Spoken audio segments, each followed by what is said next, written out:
Welcome back, boxing fans, to another great show with Sean on Boxing and my co host, Lily. So, I was watching a video today, and I just think it's ironic that people want to hype up the sport of boxing, which is great. People want to give a lot of positivity about the great fight cards that are finishing 2025. Beautiful, right? We need more of that energy from the YouTube boxing community. But the truth is, that's not really why that video was made. The video was really made because of racial fucking bias, because of this individual's hate towards non black fighters and feeling that any non black fighter that gets attention is somehow a threat to black American fighters. So it's his job to shit on them, hate on them, and downplay them. So he made this video hyping up the rest of the year and the big fight cards, all to do what? Literally shit on Japan versus the world, Saudi Arabia's card. That was the whole point of the video. The video wasn't to really hype up the other fight cards and talk about how great boxing is finishing the year. No, it was primarily just to shit on that card, which is filled with Japanese boxers, three of whom, until recently, were pound for pound top 10 fighters. So you got a card with three pound for pound top 10 fighters on it, but somehow that card is a disappointment. Somehow that card isn't worth watching. Somehow that card is garbage and not better than fucking other cards that are finishing the year. Right? I made a video recently talking about the primary cards we have to finish the year. None of it was based on hate. My whole video was asking you, the viewers and the boxing fans, which one would you want to pay for if you could only buy one, right? Knowing that everybody has different perspectives. People that are primarily from the UK, they might want to fucking get the Eubank Ben card, right? People that were American probably would want to get the Benavidez Devin Haney card, right? And for me, I said at the end, my preference is obviously the Japanese card. Obviously, I think the Benavidez and Devin Haney card is fucking stacked and a great card. No negativity coming from that. All I did was praise that card because it's really a great card. But a lot of American YouTubers are still going to downplay it and hate on it because it's from Saudi Arabia and Turki Al Sheikh's involved. So really, a lot of these guys are just here to constantly fucking hate. That's all, right? I picked the Japanese card because, first of all, I know every single fighter on the card. I'm super excited to see what they do moving forward. There's quite a few young fighters on it. And there's legitimate world titles on the line. And it's all as a buildup for fucking a super fight for 2026. And I mean, of course, people that are pushing out this hate, they're not going to say that Inoue versus Junta Nakatani is a super fight. But that's because they're literally fucking brain dead. Because the numbers that fight's going to do in Japan is going to far supersede any fight that we're fucking getting from America next year. Without a fucking doubt. 70,000 people are going to fucking storm into Tokyo Dome to watch that. In Japan alone, you're going to have millions and millions of viewers watching that fight. And that's not even the global audience.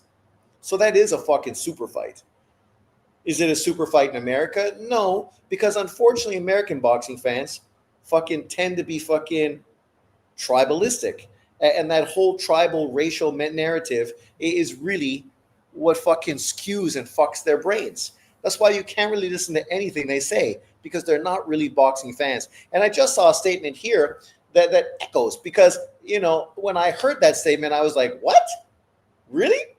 Fuck, man. This just exposes the whole video as nothing but hate. But let's read our comments. Stringer from Above's in the house. He says, John will never get over the way Inoue embarrassed Fulton, consequently embarrassing John himself with his ridiculous prediction.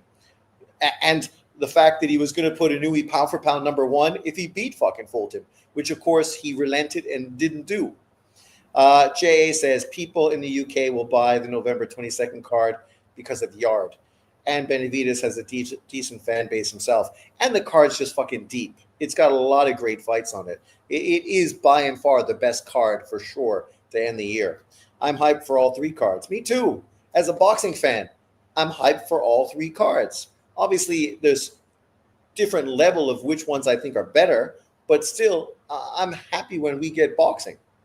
Jay says the Eubank Ben card is shit. And the irony is, John literally said that that fight card was better than fucking Inoue and the Junto Japan versus the World card. And I'm like, what? There's probably no fucking fight on that card outside of Eubank and Ben that John even knows who the fuck is on it. Like, obviously, you can go check BoxRec and you'll know. But if you just ask him off the top of his head, I guarantee you he doesn't know fucking any other fight that's on that fucking card. None. But I guarantee you he knows Inoue's fighting, he knows fucking Junto's fighting, and he knows Kenshiro Taraji's fighting. And that's mostly why the hate is coming out.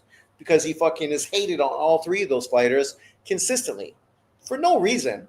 You don't need to hate on them. You might not be a fan of theirs, and that's fine. Just like I'm not a fan of Devin Haney, you don't have to be a fan of those three fighters. But I praise Devin Haney for doing fucking great things in boxing. I praise him for going to Australia to take on George Kambosos. I praise him for stepping up and taking on fucking Lomachenko. I praise him for fucking dominating fucking Regis Prograis. I praised him for stepping up to take on Brian Norman. Right? Even though I'm not a Devin Haney fan. I don't like Devin Haney. I think the kid's a fucking idiot. Straight up. Douche. But I don't let my personal fucking feelings get in the way of talking about the sport of boxing. Right? I don't need to push any racial narratives just because I don't like somebody. I don't not like him because he's black. I don't like him because he's a fucking punk. The guy's trying to act like he's fucking a hood guy with those fake teeth and everything else. And it's just like, dude, you're so fake, man. It's phony. Like, if Tank does that, no one says it's phony because that's just Tank. But when you do it, nothing is real that's fucking coming out of your mouth. And I'm not very even interested in the rematch itself. I'm not interested. I wasn't interested in Eubank Ben #1, right? But I didn't make tons of videos fucking hating on it and shitting on it, even though we all know what it was. It was a money grab, that's all.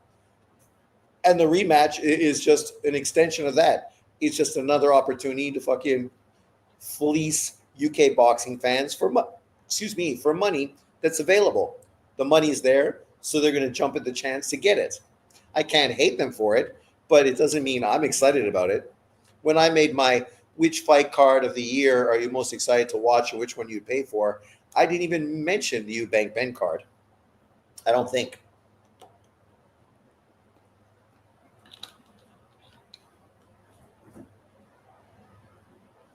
Jay, think about that logic.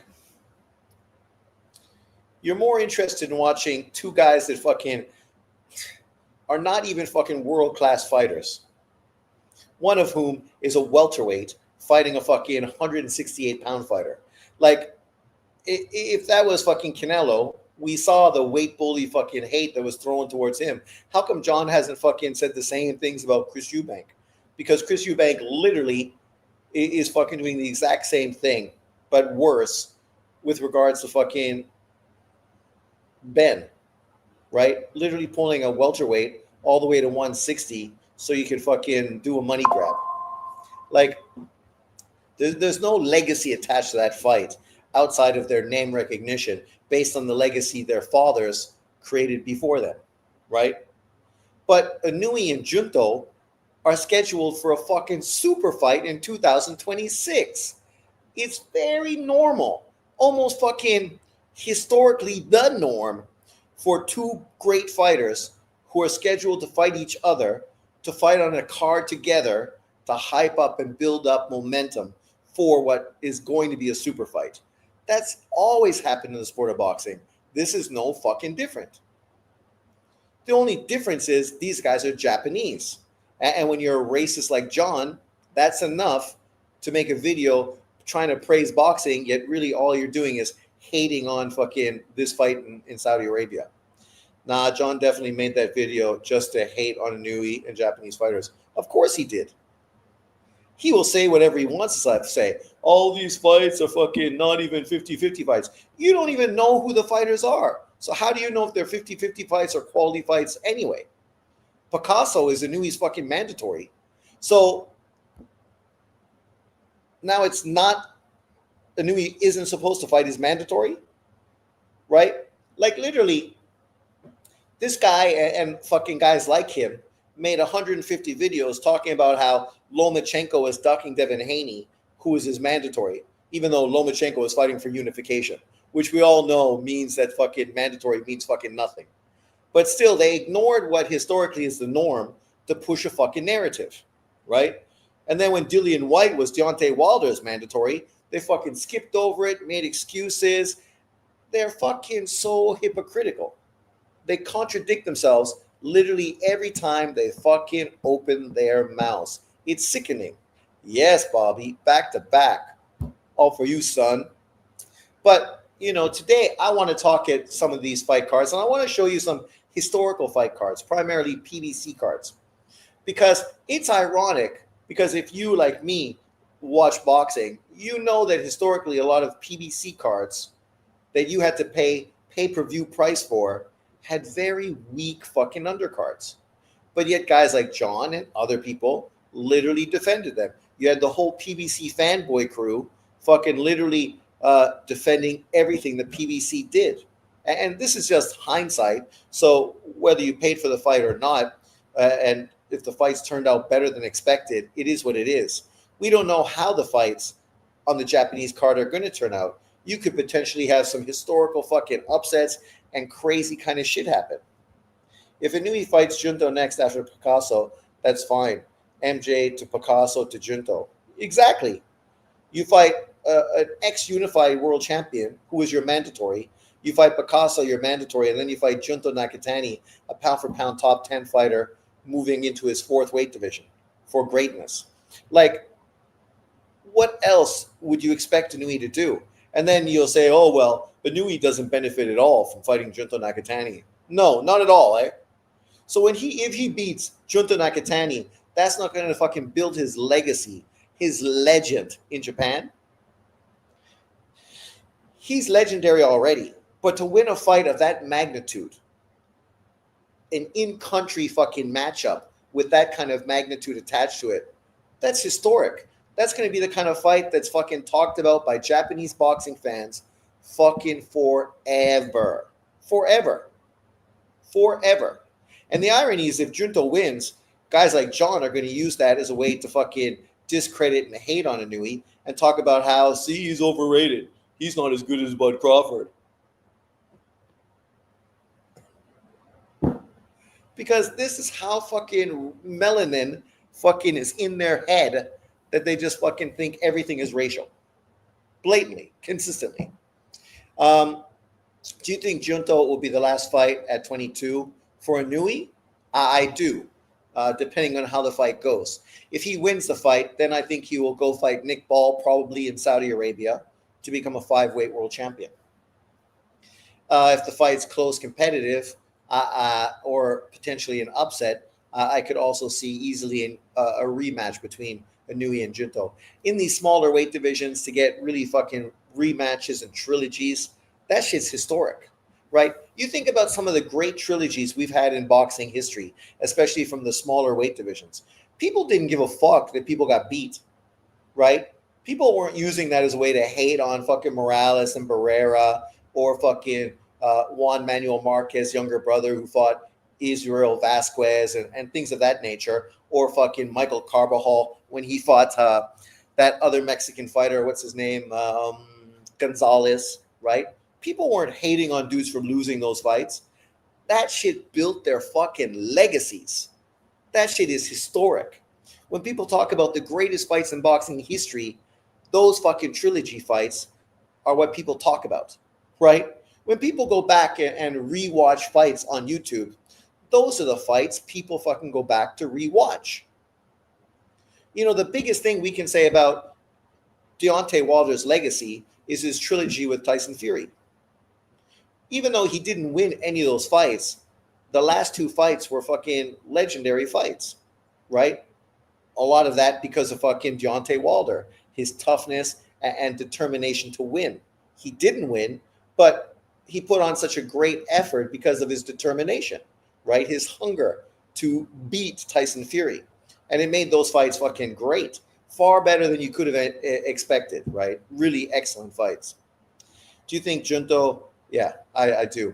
But, the irony is if Junto loses, guys like John will hate on him, even though fucking Stephen Fulton got beat by fucking Inoue. So, he could still go on to be a pound for pound 10 fighter by becoming a 3-weight world champion. So losing to Inoue, did it ruin his legacy? No. No. And for Junto, it's similar. Just because he loses to Inoue, he could still end up staying at 122, beat MJ, end up fighting fucking Bam Rodriguez, have historical matchups at that weight division, and potentially at 126, which would be his 5th weight division as well, right? Have you been to Japan before, bro? I want to visit so bad. I haven't been. I was supposed to go with my ex-girlfriend, but I injured my back. So when we ended up staying at the hotel up near the airport, when I woke up the next day, I fucking couldn't move. So her and her daughter joined her friends, and they all went, and I just fucking went to the hospital, got needles, and went back home and fucking laid in the sofa for fucking 7 days. And I was going to go this past October to just southern Japan, which is really close to Taiwan and all beaches and stuff. But, it just became more problematic. It was easier just to go to Kenting, the beaches in Taiwan. They hate that none of the champions at 26 are fighting each other. When Inoue gets there, he'll probably have to collect them one by one, which is ironic. Not ironic, sorry, fucking crazy, right? Because literally people are trying to pave the way to allow Bud Crawford the opportunities to essentially become undisputed. But for Inoue, none of these motherfuckers want to step up and fight each other, right?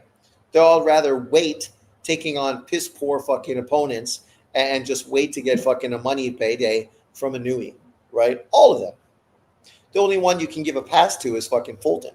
He already fought Inoue, and now he's going to his 3rd weight division. So he's actually going for greatness. But fucking the rest of them, no. Figgy stops Ball. IMO. If Nick Ball against Figueroa gets figured out, who do you like in that fight? Nick Ball, big fight in the UK, is easy pickings for Inoue. I'm favoring Nick Ball. Figueroa, right? He got beat by fucking Stephen Fulton, who is not the kind of puncher that Nick Ball is. And Nick Ball is a relentless, nonstop fighter, which falls right into fucking Figueroa's style.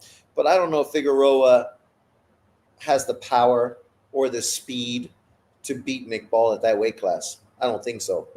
Bud needs to fight Adames next, not waiting for one off for Undisputed. I agree, right? We're going to talk about that later on in this video, but for me, that would be the perfect way for this to fucking unfold. Janibek is fighting Lara. Bud Crawford should fight fucking Carlos Adames. And then the winners can fight for Undisputed. Perfect. And for Bud Crawford, probably another 2 fights paid from Turki Al-Sheikh is probably the end of his career anyway. So you get a Carlos Adames fight, which is a great matchup, right? A very intriguing matchup. And then you put him in with Janibek for Undisputed. Those are 2 great fights. If Turki Al-Sheikh's paying for them, you know you're getting paid.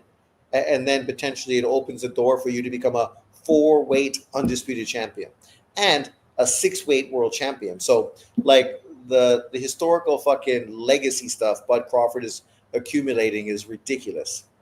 Unbelievable. Late stoppage with body shot. I love that fight, though.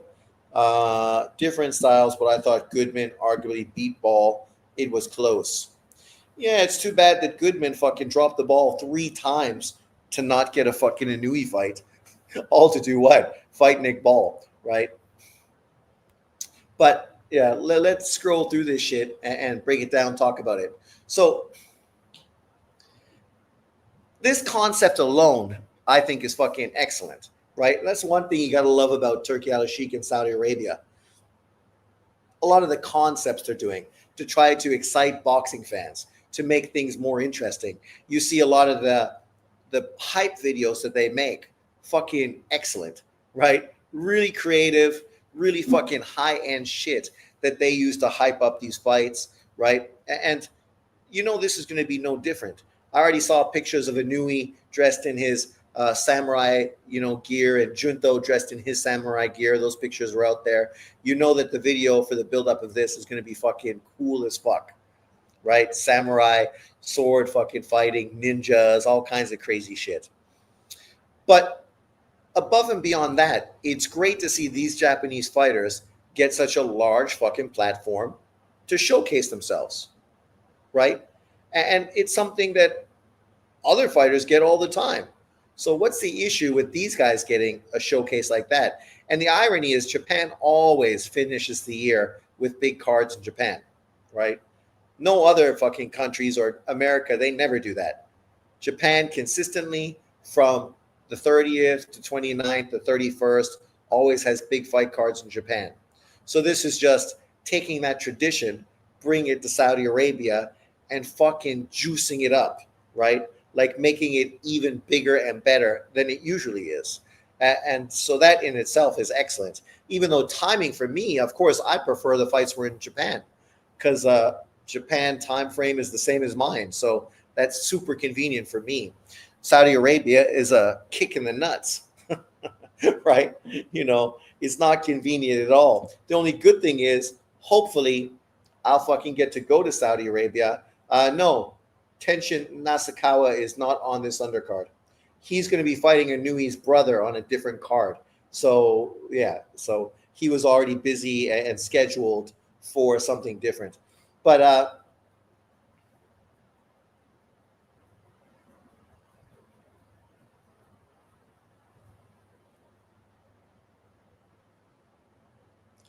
my pending application for a Saudi e-visa. So my visa's in the work.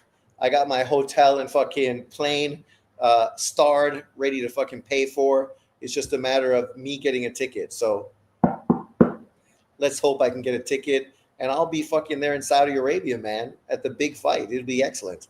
Cool as fuck. Why do you care where the fights are most? Don't even go to them, Sean. Laugh out loud. I don't understand, Andre, what you're saying. Where they are? In what sense? Why don't get Brittany Griner? That won't happen to me. I'm not a man dressed up fucking as a woman. Inoue is a 4-5 favorite versus Picasso, which has the layman's out there means you would have to pay $4,500, $1,000, or $100 for Inoue to win back $100. Yeah, but how much was Buster Douglas fucking to Mike Tyson? Like, upsets happen. What's up, Tavern? Right? Like, do we expect him to fucking get upset? No. Of course, everybody wants Junto to look sensational and Inoue to look sensational, to get spectacular knockouts, to hype up fucking afterwards, which is going to be a ring fucking face-off between the two of them, to hype up their 2026 fight. So we know what the reason for it is, and the undercard is great as well. I just look at this as a setup for Junto. I definitely identify myself as Japanese. Best thing I ever have done. Best thing I have ever done. So still, Andre, what do you mean? Repeat yourself. I don't understand your comment. I'll respond to it when you make it fucking straightforward and blunt enough for me to understand. After all, I only have a third grade fucking education. Oh, no, sorry, that's John. That's John. I actually went to a normal university and graduated and know the difference between words like exhibition. But let's scroll through. So, will people say Inoue beat a blown up Junto Nakatani?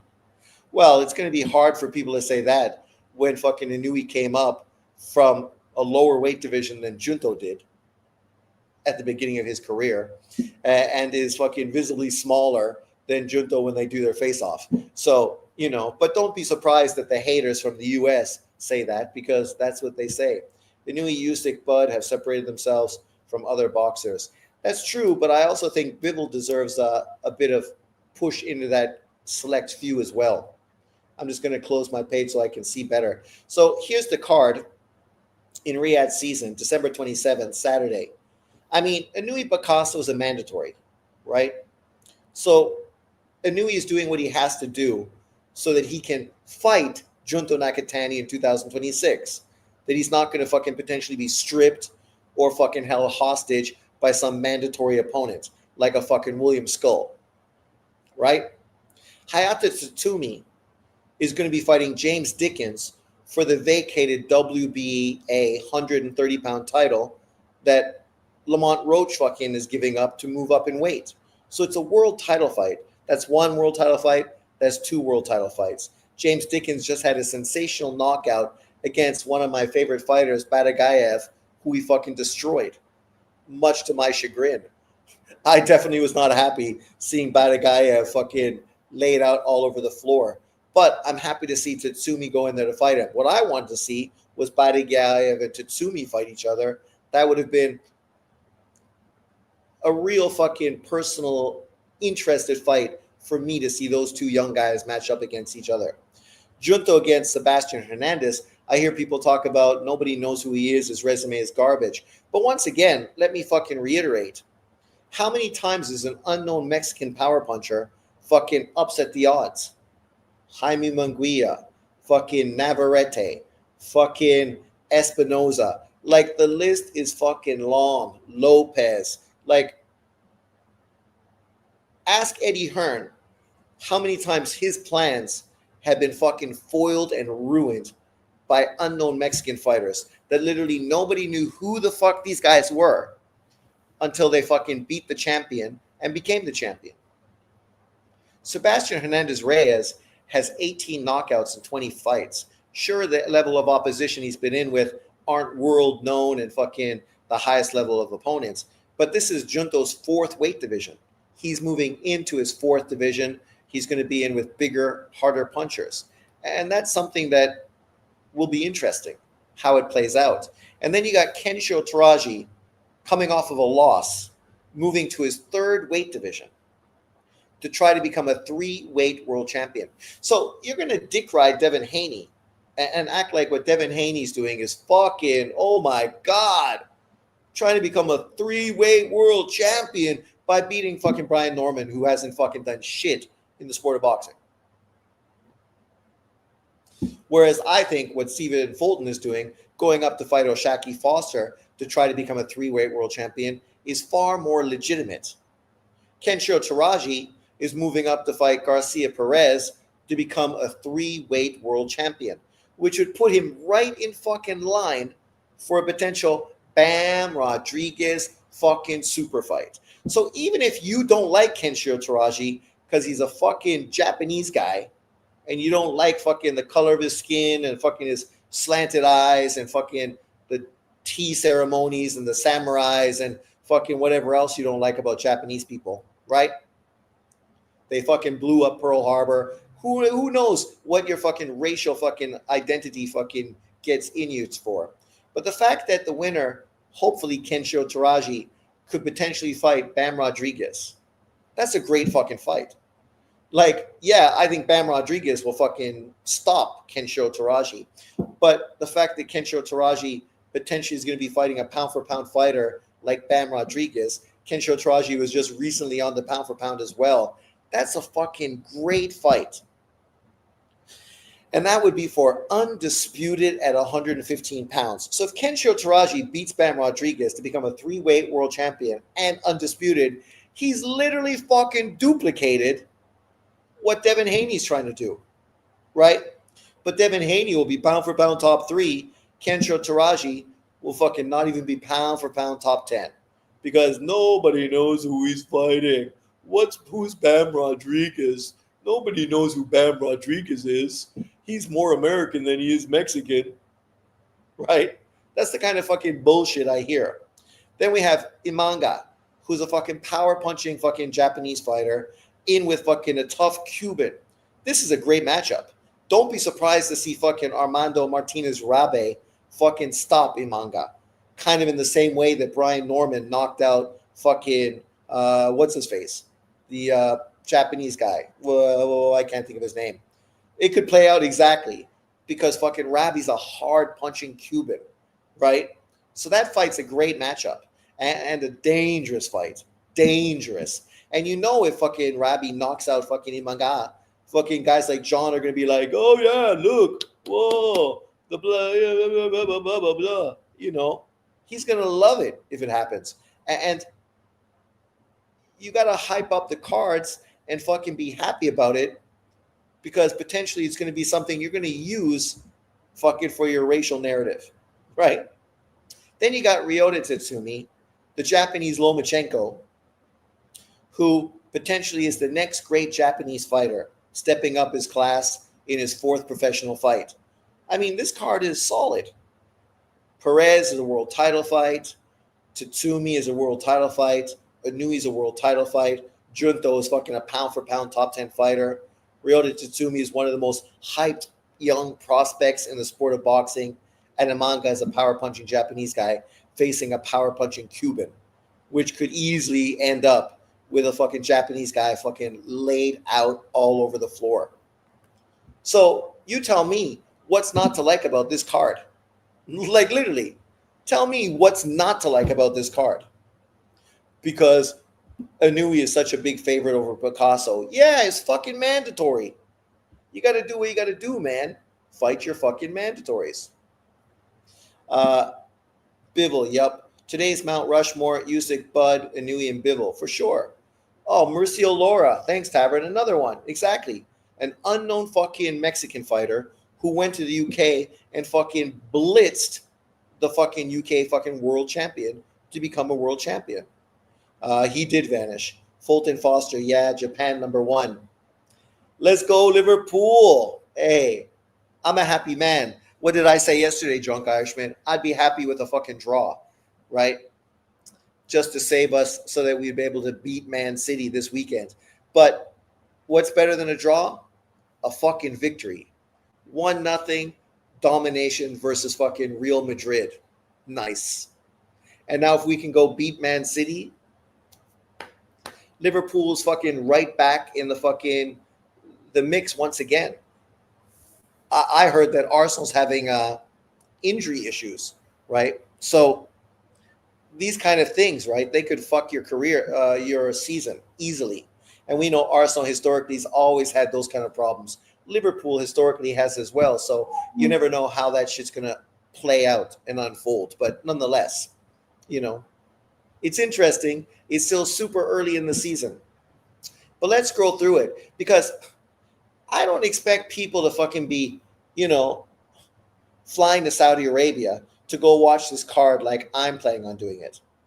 But you think Chris Eubank, Nigel Benn, or sorry, not Nigel Benn, Connor Benn is a better fucking fight than this and a better card? You're fucking mental. You're mental. Like literally. You really got fucking mental issues that fucking cloud the way you see the world. And unfortunately, that's most Democrats in America. What's your thoughts versus Janibek versus Laura?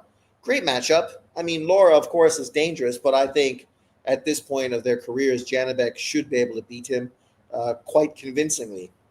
And then a potential Bud Crawford super fight. So for Janibek, you know, that's exactly what he's hoping for, right? Mucho dinero, you know, a big money fight, a big opportunity to showcase himself and prove that he is the real deal. If he can beat Bud Crawford, that shit fucking marks his legacy. Marks his legacy. Is he going to beat Crawford? I don't know. I'll tell you now, when I break down that fight, that prediction is much more difficult for me to make than Canelo Alvarez versus Bud Crawford. Because stylistically, Janibek is a much more difficult opponent than Canelo Alvarez.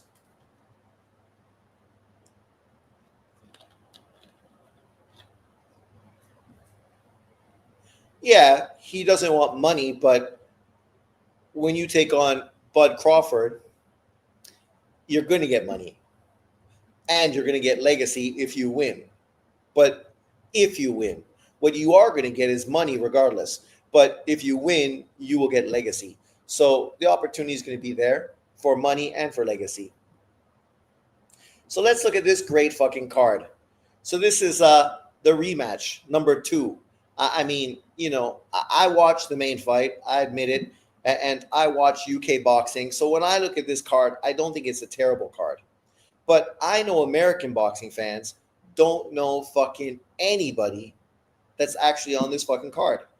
They don't fucking really follow Eubank or Conor Benn. So they're not really excited about that matchup anyway. They don't know who the fuck Adam Azim and Kurt Scooby are.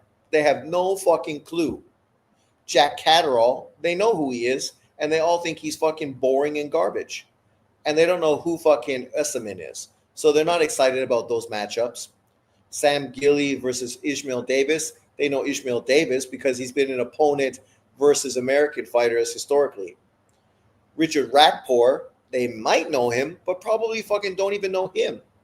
And they definitely don't know Tommy Welch. So when you look at this card, it's pay-per-view on DAZN. But once again, this is fucking the DAZN shoving fucking pay-per-views down our throats that aren't fucking great. The same thing the PBC historically has been doing. Now that's what DAZN is doing. So it's very disappointing, right?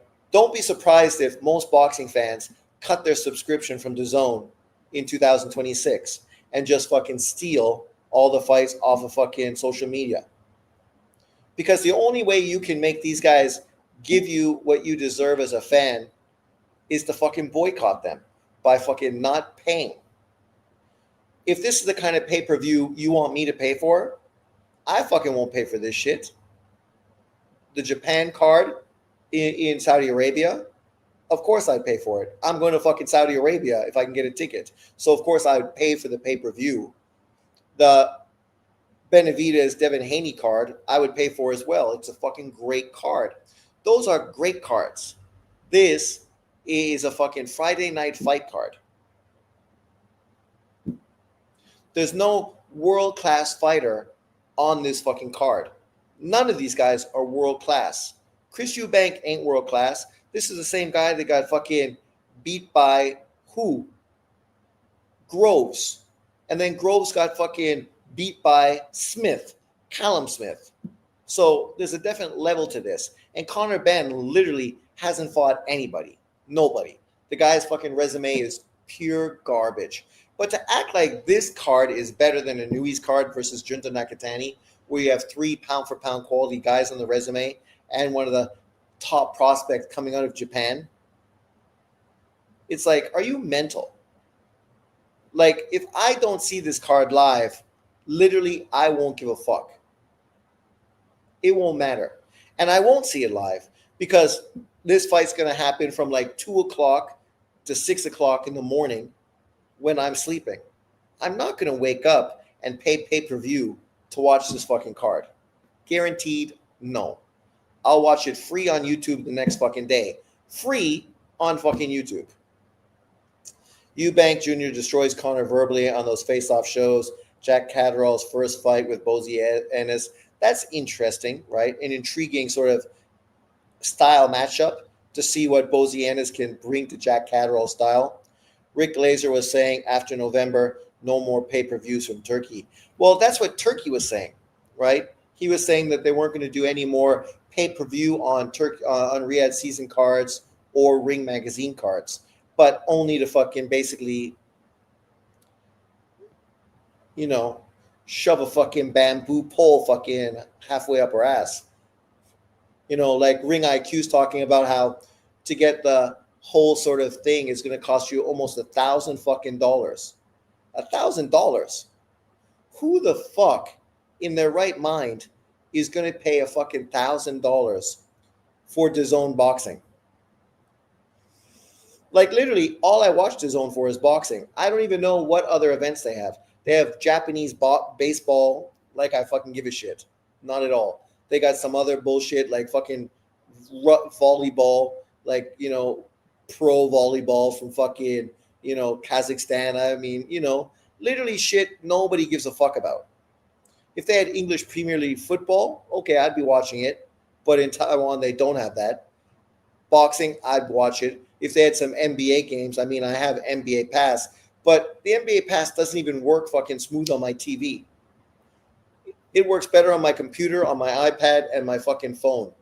On my TV, the shit's fucking doing that shit all the time. So I get so frustrated, I just turn the shit off and watch it on my computer. And now I'm getting blind, so watching stuff on a small screen is not so convenient. Nobody unless you are loaded. That's like 32,000 NT. The things I could do with 32,000 NT. I could go to fucking Thailand for fucking 5 days for 32,000 NT.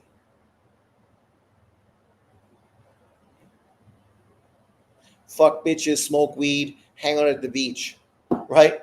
Like literally, I could do that, or I could buy DAZN boxing and their pay-per-views. It's like, are you fucking mental? Who's fucking paying that much money? If I have to pay $250 a year to get a subscription to it, okay, I'm a hardcore boxing fan. I'm not opposed to doing that if it's got big pay-per-view fights and I'm getting those fights as part of my subscription. But literally, I don't even watch half the stuff that's on DAZN because most of it's UK boxing, which I'm really not that fucking interested in. And it's mostly fucking at the time of the morning when I'm still fucking asleep. So I'm not going to wake up to watch fights I'm not that interested in. So what the fucking is the point? I pay for this thing, but I barely fucking use it. And when I want to use it, I have to fucking pay pay-per-view. Liverpool is when someone pisses blood after liver uppercuts. Dana White has FBI investigations into UFC for fight fixing. Whatever.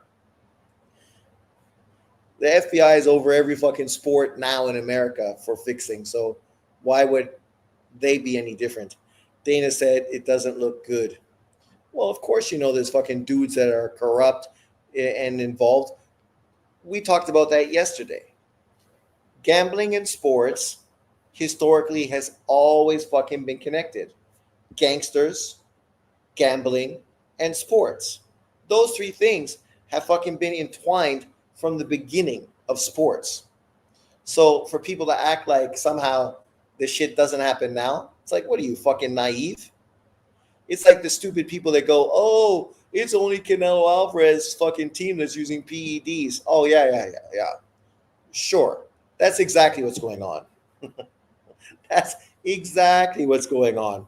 Even though when you look at fucking Conte, who just died, when he was giving the cream and the clear to fucking Mosley and fucking Bonds and tons of athletes, none of those guys were testing positive because they came out with a way to use the drugs that were fucking undetectable. And this is years later. People are only smarter and fucking more scientifically on top of things. And then it's promoted by DraftKings and FanDuel. Exactly. I mean, those fucking guys' names are all over every single fucking sporting event. And then you're surprised when gambling's involved. I'm not surprised, but I'm not a gambler. I mean, you know, my friend, he likes to gamble on English Premier League. I've done it a few times here and there for like 100 NT, which is like $4. But at the end of the day, I prefer to use my money doing other things as opposed to pissing it away on gambling.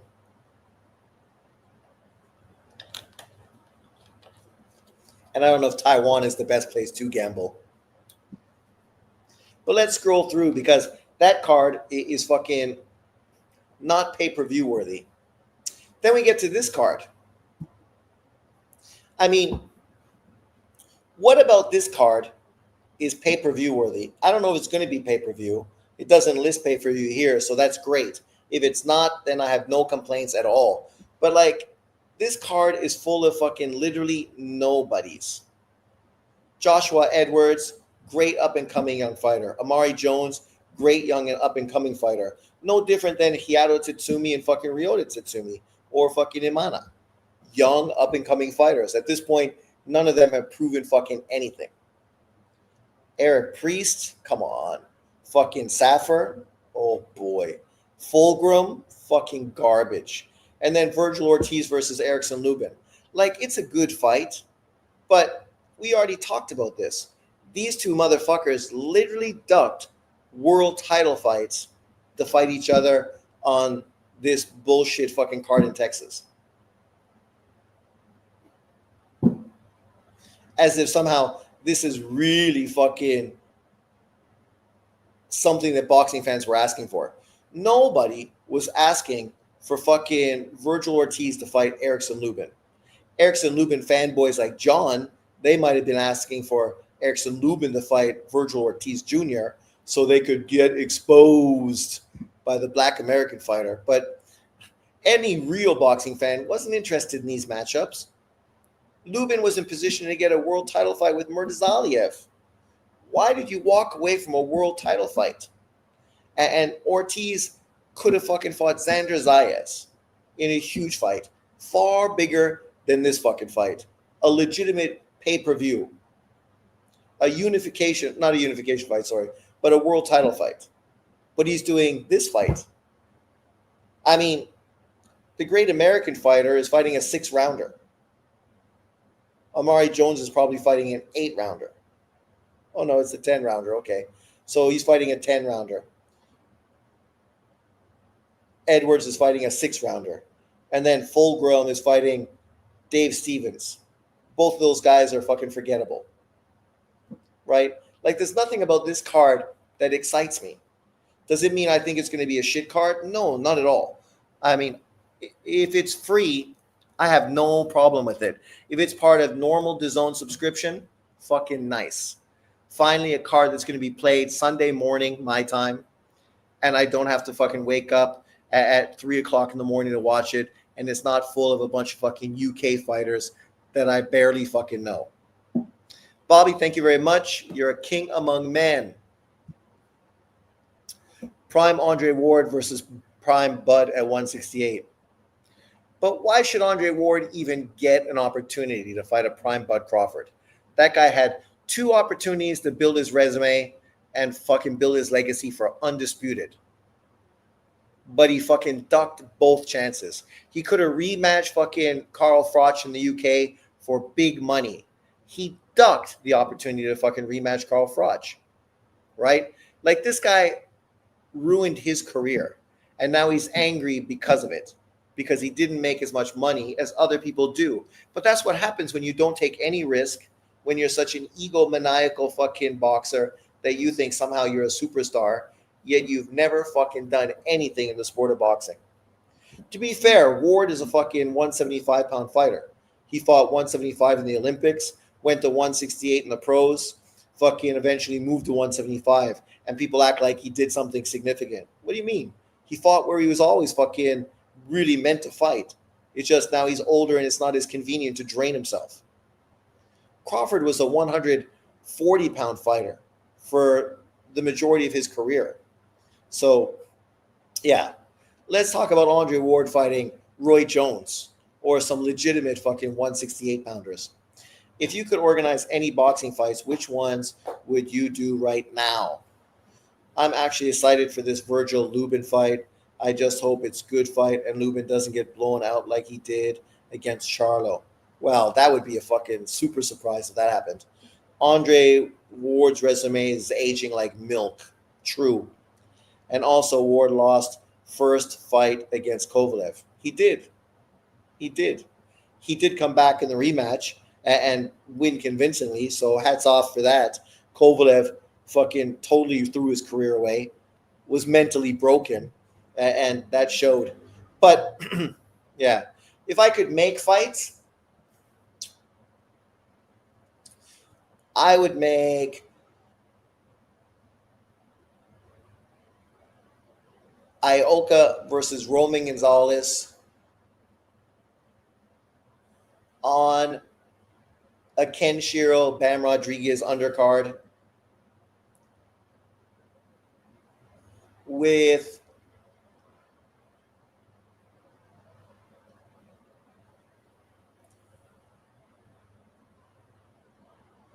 Ulysses fucking what's his last name? Ulysses, 168-pound fighter versus Mimbili. Just because I'd like to see Ulysses fight somebody legitimate. Then I'd like to see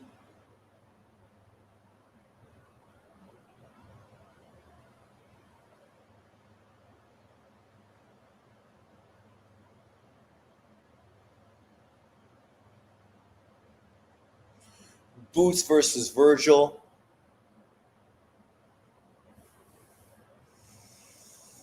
And then we could throw a heavyweight on that fight. Kabayal versus fucking Usyk. There you go. Kid Austin pops is hurt in his career. I think he loses out on two pretty sweet opportunities with Shakur and now JoJo. Yeah, you know. And the irony is apparently his dad just came out and shit on Shakur Stevenson for being injury prone. Yet that guy literally pulled out of his two biggest fights because of illness and injury. You can't make that shit up. What do you think Top Rank looks like PBC more reach than Top Rank? No. Top Rank is just transitioning right now. PBC already transitioned into shit. All they do is fucking pay-per-view and then put the rest of their fighters on Matchroom and DAZN cards. Top Rank, they'll bounce back. And they got a lot of good fighters. So, 2026, they'll be back in the mix. Back in the mix. The one thing about Top Rank that you can like is they're consistent. They consistently put out really good cards with a lot of good young up-and-coming fighters on them, right? And they do that month in and fucking month out on the regular. Like ESPN was stupid to cut them loose because they weren't spending huge amounts of money. They're just putting out quality cards every fucking month. There was never a month that I was disappointed with a Top Rank card. They weren't trying to make huge pay-per-view type fights, but what they were giving us was quality free boxing on fucking ESPN. For me, I mean, I couldn't watch it because I can't watch ESPN in Taiwan. But for the rest of you, specifically Americans, you should have loved that shit. But unfortunately, the racially charged fucking PBC fanboys, they just couldn't get behind anything unless fucking Al Heyman's name was fucking attached to it. Sad but true. Here we go. Janibek versus Crawford. As we said earlier, I think this fight would make more sense if Crawford comes back in 2026, fights Carlos Adames for that WBC title. And the WBC would be more than happy to push that fight. And obviously, Janibek's going to fight Lara. If he wins, he's going to become a 3-weight world champion. A 3-belt champion. 1 belt away from becoming undisputed. And then you could do a Bud Crawford-Janibek fight maybe November of 2026. So Crawford would have to fight twice this year. March, November. And then he could retire after 2026. Do you remember how boxing fans lost Ward fight against GGG? How Carlos ducked Janibek 2 times. That he did. Do you remember how boxing fans lost Ward fight against GGG? Janibek fight will be Crawford's toughest fight, in my opinion. I'm still picking Bud. Yeah, no, that's why I say it's a much harder prediction than Canelo, because Janibek is taller, younger, has better legs, is longer, so he has more opportunity to establish his jab. He uses a jab, right? He's much more of a fundamental fighter. And the same way that Madrimov gave Bud Crawford some problems, Janibek could potentially do the same thing. And Janibek is actually taller and longer than Madrimov, so it's a tough matchup. But so is Carlos Adames, right? I don't think either one of those fights is easy fights for Bud Crawford. I think both of those potentially could be tougher fights than Canelo. Doesn't mean they're better than Canelo, but styles make fights. My opinion, Crawford can beat Janibek. Too much experience. Janibek's taller than Bivol. Yeah. What's his reach? I don't know if they listed it in box rec.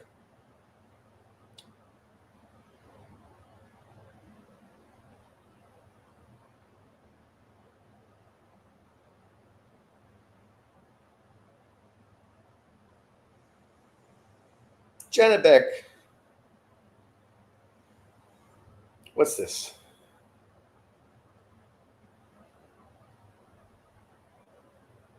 5'11" and a half. Not that long of a reach. 71 and a half, about a 72-inch reach. So he's not very long. He's still giving up 2 inches to Bud Crawford. You know Floyd's ego. You know he hates how Bud's going for 4-time undisputed champion, and there's nothing he can do. Yeah, that's one reason why I hope Crawford does it all, because I will totally say Crawford's fucking, TBE over fucking Floyd Mayweather every fucking day of the week. But of course, the haters gonna get upset because Floyd Mayweather dick riders are still out there fucking plenty, right? But let's look at these PBC cards as a comparison, because people praised every PBC card that was on pay-per-view. Like, look at this fight card in 2019, Spence versus Porter. Obviously a great fight. But then underneath of that, you had Barrios versus who? You had Durrell versus Benavidez, Josito Lopez versus John Molina Jr., and Robert Guerrero versus Gerald Thomas. Like, this is what epitomizes the PBC. Recycled Robert Guerrero, recycled John Molina, recycled Josito Lopez, recycled fucking Anthony Durrell, recycled fucking Akhmedov, right? You know, that's what these guys are. Recycled fighters. Recycled Mario Barros. Was that fight for fucking any world title? What was it for? Who cares? Right? And then, of course, the Spence Porter fight was a good fight. But we know Porter never fucking successfully defended his titles. I mean, the one he successfully defended against Ugis, everybody knows he lost that fight. The only reason he got the decision was so that he could fight fucking Errol Spence. I have to be honest with you guys. Before Crawford versus Canelo, I thought Janibek easily beats Crawford, but now I think Crawford can beat Janibek. Yeah, but a lot of that's recency bias, right? You need to go back, check some fights, stylistically look at strengths and weaknesses and break it down, right? And get a real perspective, because nobody is unbeatable, right? Crawford has got hit by smaller fighters, been hurt. He was made to look fucking old and limited versus Madrimov. I thought he won, but some people felt he lost that fight, which I think is crazy. But it just shows you, and he's coming off of a career-defining victory versus Canelo. Mentally, he just might not be fucking on top of his game versus a Janibek, who's an understated guy, not going to talk too much, not going to rile fucking Bud Crawford up, right? So you never know. Crawford, like Floyd, he's so smart. True. Even though Floyd can't read. Then we look at this fight card. March 2019. Errol Spence cherry-picking Mikey Garcia, pulling him up 2 weight divisions. It's ironic because John loves to talk about how Canelo Alvarez pulled Bud Crawford up 2 weight divisions, yet he literally defended Errol Spence like crazy, pulling Mikey Garcia up 2 weight divisions, all to duck Bud Crawford. Then you had David Benavidez doing what? Fighting a cherry pick in Jelly and Love. Then Luis Neri fighting McJoy Arroyo. I mean, we know John and guys like him don't fucking respect Luis Neri because they never fucking talk about him being a great opponent for Inoue. Chris Arreola, again, recycle, fighting who?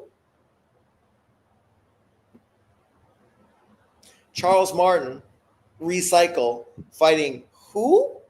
Like, you got these big heavyweights in these bullshit fights against opponents no one's heard of. If you would have put Chris Arreola versus Charles Martin on that card, now you'd have something worth fucking talking about. That would be an intriguing matchup. Martin, Arreola, two good fighters, two world contenders. Obviously, Martin was a world champion. Like that fight would have been intriguing and interesting. But Gregory Corbin and Jean Pierre fucking Augustin, and this is pay per view. These two fights from the PBC, both pay per view, and fucking weak fucking cards that nobody was interested in paying pay per view for. And then we get the third fight. Let's get to the third one. People love this because we're talking about Floyd. Let's use Floyd.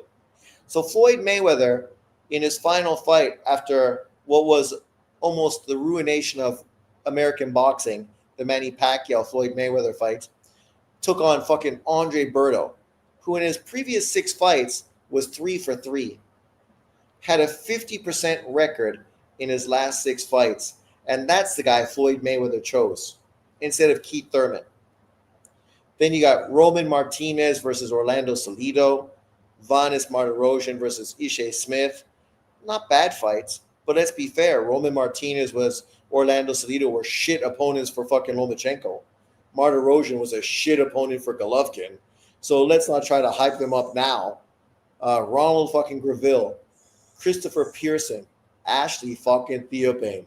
The only good thing you can say is Gervonta Davis was here. But at this point, nobody even knew who fucking Gervonta Davis was. Fucking Reki DeLay. Who the fuck is that guy?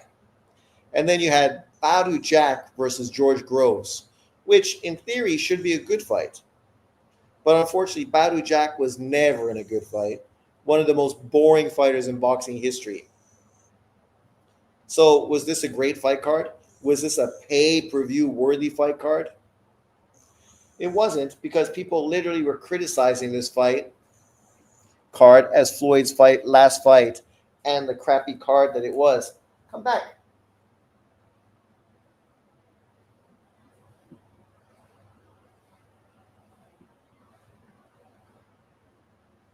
Good girl.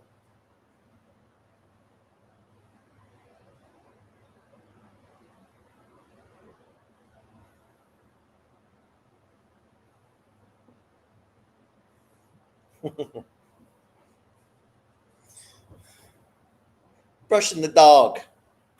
Yeah, so this just shows you these are the kind of pay-per-view cards guys like John Boxing praised and defended adamantly because they were fucking blatant fucking PBC fanboys, and they never had any criticism to any pay-per-view the PBC put out there, even if the cards were fucking pure garbage.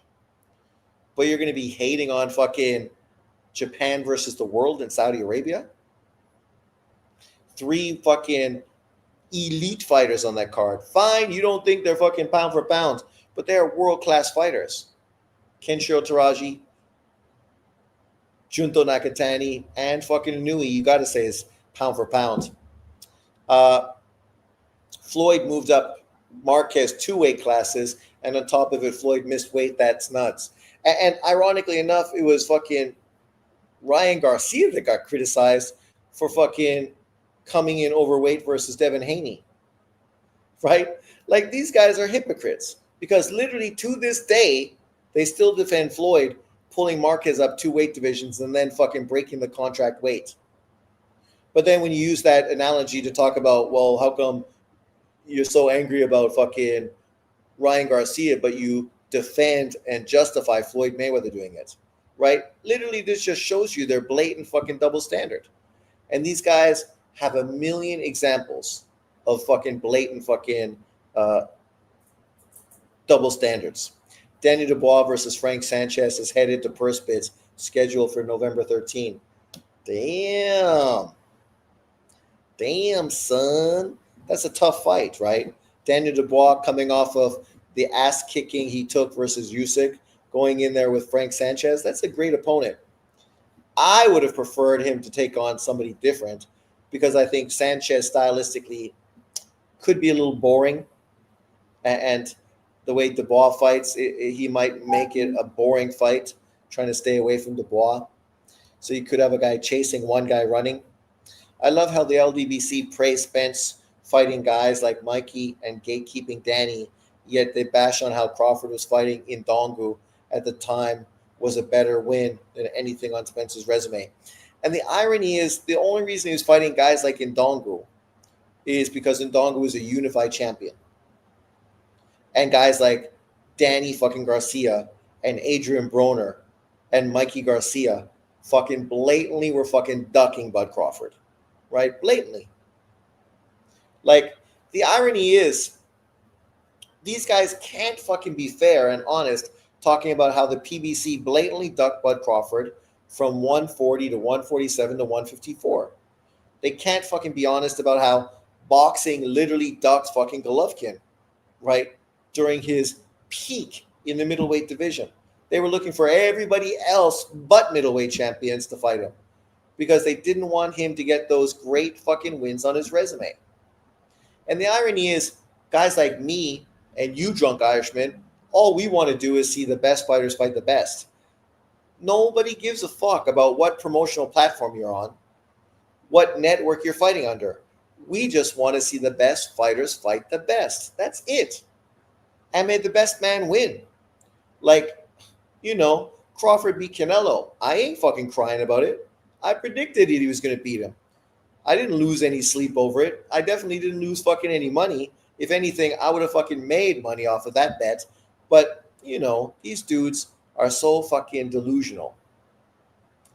Spence has always been overrated for me. Saprayev beat him so easily in the amateurs.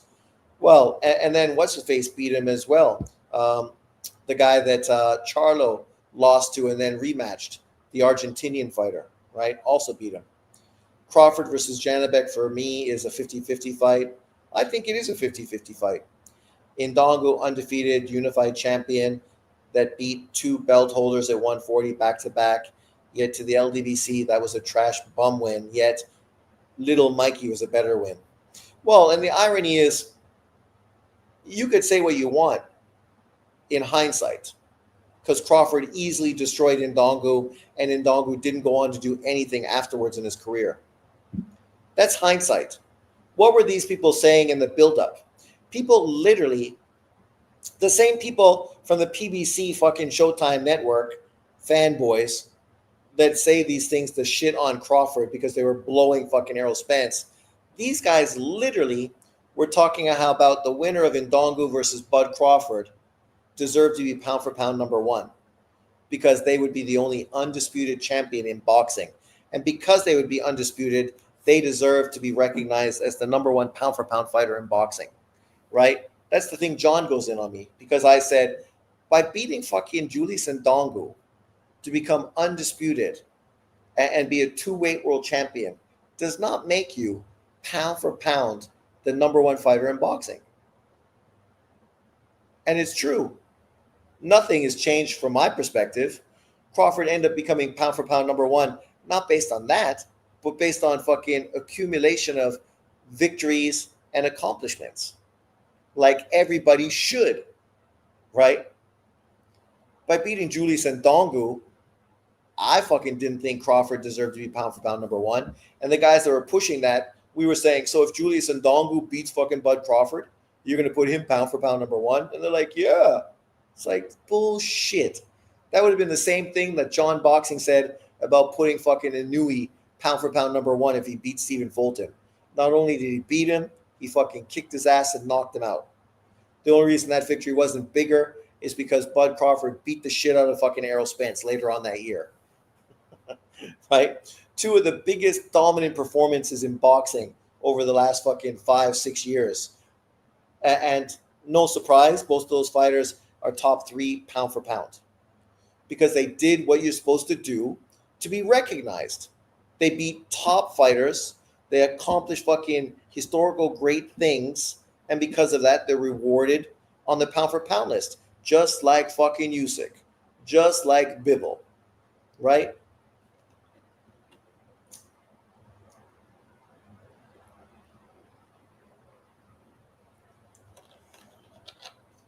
But, people are stupid. So it is what it is. You can't change stupid. It just is what it is. For me as a boxing fan, I mean, I'm just excited whenever big boxing cards get set up. Obviously, I'm not even opposed to them being on pay per view. Like the Devin Haney Benavides card.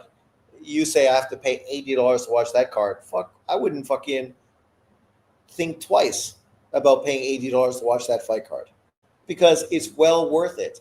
It's quality for money, right? But the cards I just listed, those PBC cards, none of those cards were worth fucking pay per view. Who wanted to see fucking Floyd Mayweather fight Andre Berto? Nobody. Who wanted to see fucking Errol Spence fight Mikey Garcia? Nobody. Sure, we did want to see him fight Porter, but on the undercard, that was the only fight that was worth talking about or watching. Who is it? Where are we? There we go. Benavides, let's use you. Outside of Canelo, who is the no-brainer Hall of Famer fighter that Bud beats?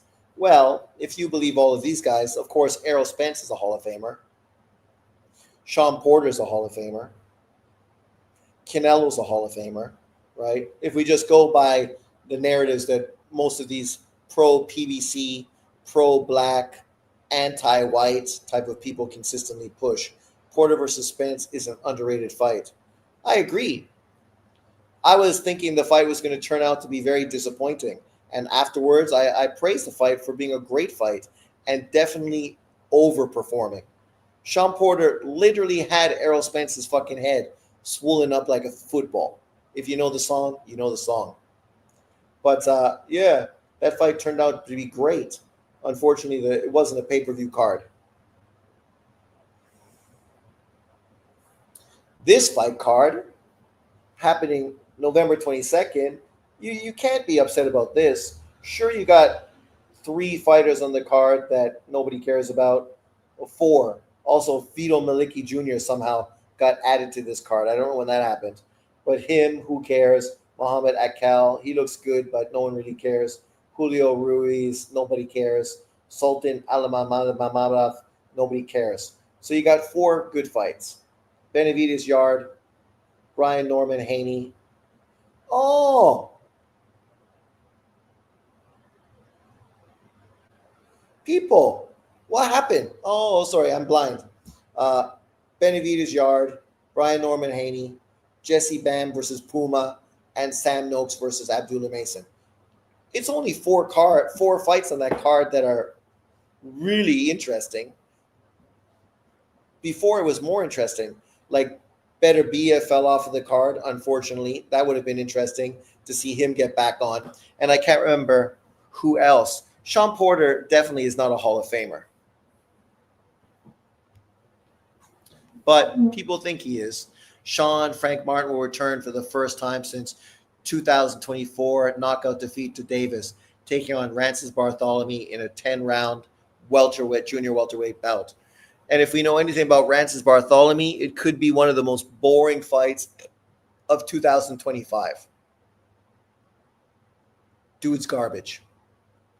But it's good that fucking Martin finally came back. I mean, Martin is like literally Tank Davis's best win, according to some of these guys. A guy who never beat a top 10 fucking contender in his career. A guy that was a 28-year-old fighting for his first world title. But people are going to criticize Europeans for becoming pros at 25. Right? Lomachenko is no good because he became pro at 25. Yet Oshaki Foster didn't win a world title until he was 28. Frank Martin still hasn't won a fucking world title, probably never will. Right? Loma won a world title when he was 26. So he became pro at 25, won a title at 26. Could have won a title at 25, but obviously was robbed in the Salido fight. DAZN's pay-per-view package announcements is a real kick in the teeth.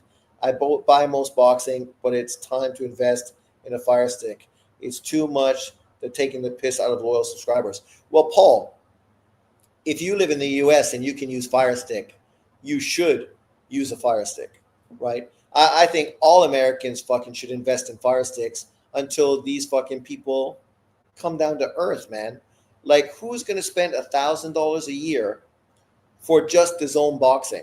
Like what I said initially, if you had all the major boxing platforms on DAZN, right, all of them, So that means fucking TKO boxing, which is coming up now, Top Rank, PBC, Golden Boy, Queensberry, Matchroom.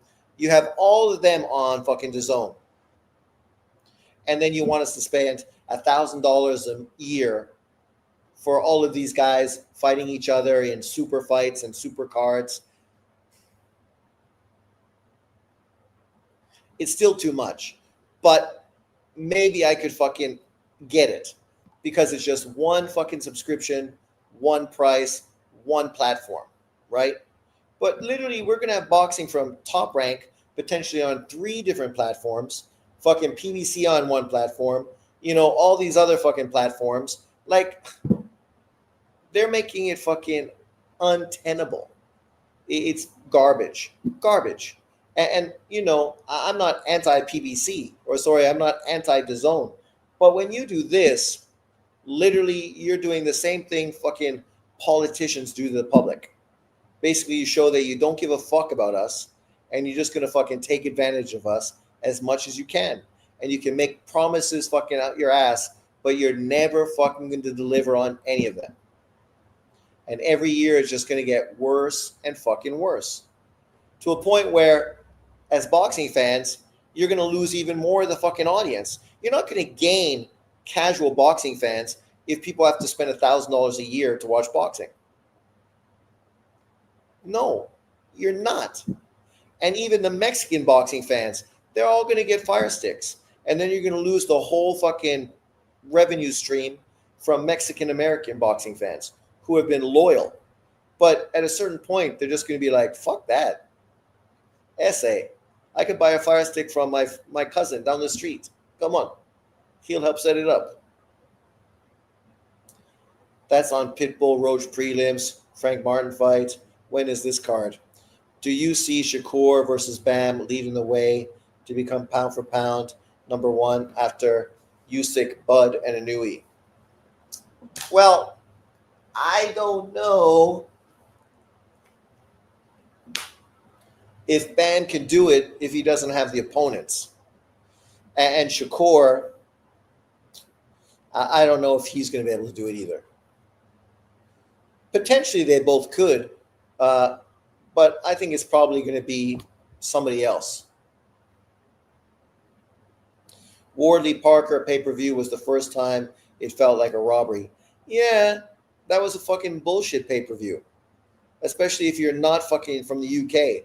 Why would Americans pay to watch fucking a Kiwi versus a fucking Englishman for no world title on fucking pay-per-view? Most Americans don't even know who fucking Wardley is. They know Parker, but they're not fans of Parker. Josh Giddey is destroying the NBA. Ironically enough, I was just watching highlights right now. So Giddey is destroying. He just put up a crazy triple-double in his last game. He's playing well. A lot of guys have really started the season really well. So it'll be interesting to see how it unfolds. Obviously, some guys are going to cool down and other guys are going to pick it up, and then it'll probably balance out, right, as things move forward. But yeah, so far so good. But people, I'm going to cash out. I want to watch Asian. Do you guys watch that show on Netflix?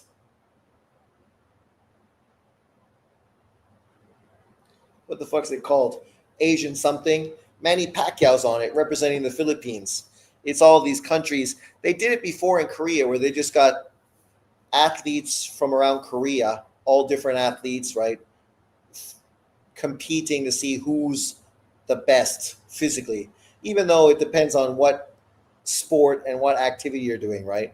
Some benefit guys that are big and strong. Others benefit people with endurance, right? Obviously, it's good to be well-rounded, to be strong with great endurance as well.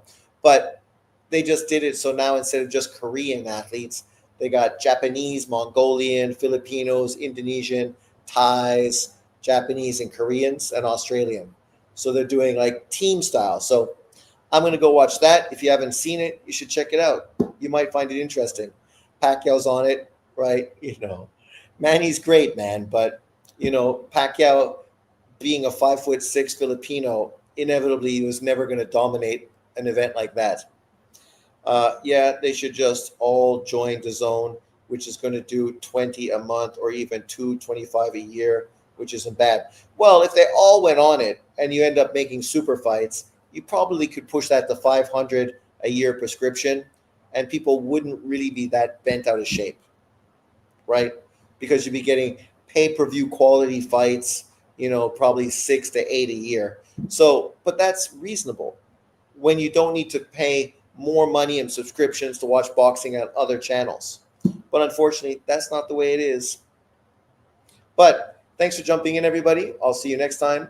Peace out. Enjoy the week. God damn. Later. Enjoy.